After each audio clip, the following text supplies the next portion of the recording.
The story begins with an ordinary boy named Dave. He was a typical high school student whom nobody really knew. He had only two friends, Todd and Marty. Dave wasn't popular, and girls never paid him any attention.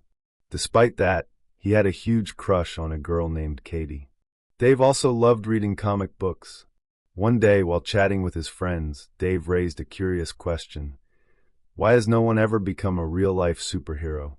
Marty laughed and said, "To become a superhero, you either need superpowers or a load of money." As they talked, a boy named Chris entered the cafe. He was the spoiled son of Frank, a powerful mafia boss in the city. Dave noticed that Chris was extremely rich, but always roamed around alone. That made Dave feel a bit of sympathy, so he decided to try and befriend Chris. However, when he approached, Chris's bodyguard scolded him and drove him away. Later that day, as Dave and his friends walked out, a gang of street thugs mugged them. This incident left Dave frustrated and helpless. Determined to fight against evil, he made a bold decision to become a real-life superhero. Dave ordered a green diving suit from the internet and attached 2 sticks to his back. He began training hard, hoping to become strong enough to protect the weak. Meanwhile, at a secret mafia hideout, crime lord Frank was interrogating a man named Trey. Frank had sent Trey to sell drugs to a Russian gang. But Trey claimed that, during the deal, a man dressed like Batman attacked him and stole all the drugs. The Russian gang, however, told Frank a completely different story. According to them, Trey had kept most of the drugs and sold them only a small portion at an inflated price. Frank didn't believe Trey's version and ordered one of his men, Joe, to kill Trey on the spot. Elsewhere, a man named Damon was training his 11-year-old daughter Mindy in self-defense. Damon, a former police officer, put a bulletproof vest on Mindy and shot her, to demonstrate the importance of protection and pain resistance. Mindy, however, was already used to this brutal training.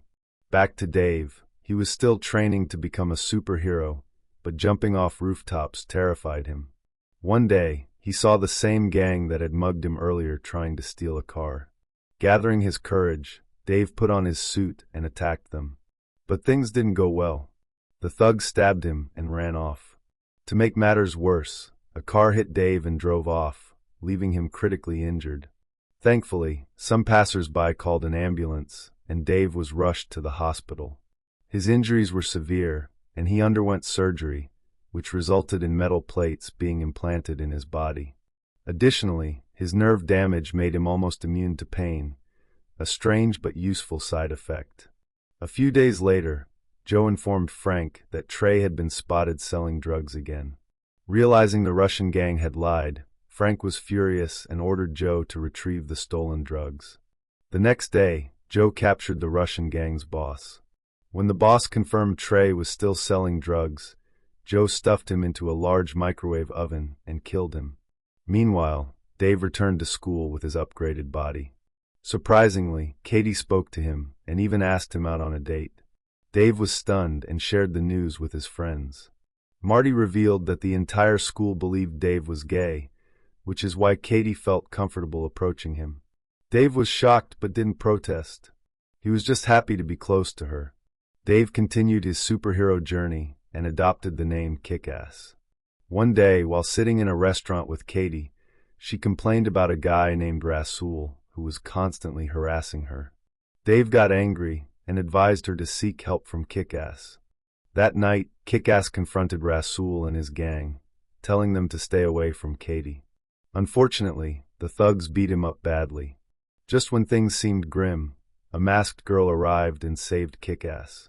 She revealed herself as Hit Girl. Soon her father, dressed as Big Daddy, joined them. The three fought off the gang together. After defeating the thugs, Hit Girl stole all the gang's money, and she and Big Daddy escaped via the rooftop. Kick-Ass tried to follow them, but froze in fear due to his fear of heights. Back home, Dave cried, feeling like a failure compared to the real superheroes. Later, Hit Girl and Big Daddy visited his room and praised his courage.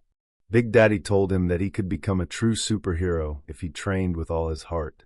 He also said that if Dave ever needed help, he could upload a specific photo as a signal, they would recognize it and come to his aid.